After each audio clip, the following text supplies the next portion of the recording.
I waited too late last fall to butcher a pig, and I was watching Megan and Andy's show on YouTube, True Grit Appalachian Ways.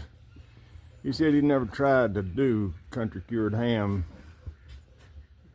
in a refrigerator. It just don't stay cold enough long enough down here where we're at to cure ham. So we've had those in the refrigerator for about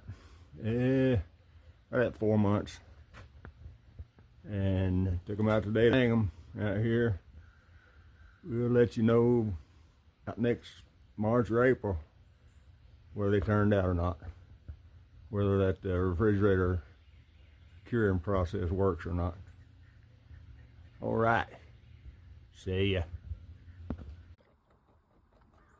If you could consider subscribing, me and the baby bunny, you appreciate it.